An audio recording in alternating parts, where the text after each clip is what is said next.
If you watched part 1, you know what was taken away from me. The visibility, the care, the feeling of being seen. What I'm about to tell you now is what that invisibility did to me.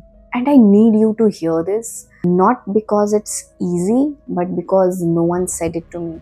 And I needed them to. My son, Aryan, was born on 8th of October 2023, and that was the most beautiful moment of my life. But the first weeks at home with Aryan were survival, pure, brutal, exhausted survival. I was breastfeeding, and nobody tells you how hard it truly is. I would sit for hours trying to feed him while my body was just shutting down from stress. My stitches got infected, severe back pain every single day, sitting in physical agony and trying to nourish my son. And all I could think was, why is no one asking if I am okay?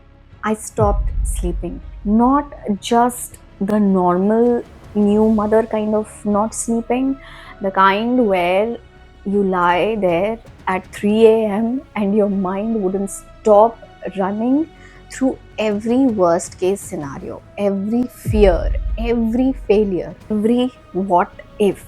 I stopped recognizing myself. I would pass a mirror and just look away because the woman looking back at me, hollow, lost, frightened, was not someone I knew. My friends called and I did not pick up to answer even. Not because I did not want the connection, because I did not have the words to explain what was really happening to me. And I knew from everything that had already been said that if I tried, I would be blamed again for it. And I was right. I just overheard my mother-in-law speaking to one of my friends, telling that, is she the only one in the world who has given birth? My friends called me a freak for asking them to sanitize, and my husband, the one person I needed the most, looked at me and said, you are the one distancing everyone. You don't let anyone help you. I stopped asking after that completely. I closed every door and I raised Aryan alone for almost 2 years, completely alone. I need to say something now that took me a very long time to be able to say it. There were moments in those months, dark, terrible, desperate moments where I did not want to be here anymore. I'm not saying this for sympathy. I'm saying this because I know, I absolutely know that someone watching this right now is sitting in that same exact darkness and she thinks she is the only one. You are not the only one. What I was experiencing had a name: postpartum depression, postpartum anxiety, a nervous system in complete crisis. A mother who had been failed by every system around her: medical, familial, social, all of them. I was not dramatic, I was too sensitive. And I was not making it up. I was a woman in crisis who had been given zero support to survive it. And if you're watching this and you recognize yourself, please hear me when I say this. There is nothing wrong with you. The support was wrong, not you. So what changed? Nothing around me changed. The support never came. The apologies never came. The understanding never came. What changed was one thought, one quiet, stubborn, furious thought. No one is coming, so I have to go. I picked up a journal. I started writing everything down. Every thought, every fear, every ugly, unspeakable feeling that had nowhere else to go.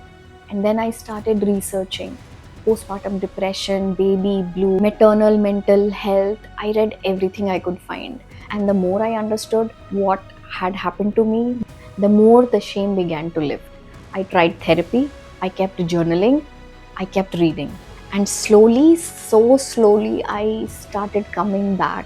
I lost all the weight I had gained. I started sleeping again. I started looking in the mirror again. And then the moment that changed everything, a friend called me, and she was also a first time mom, and she was going through everything I had gone through.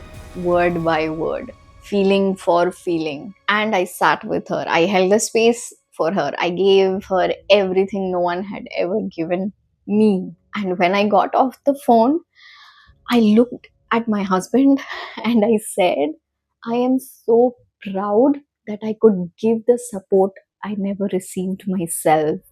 That moment, that exact moment is why you are watching this video right now. That is why Boss Bridget exists.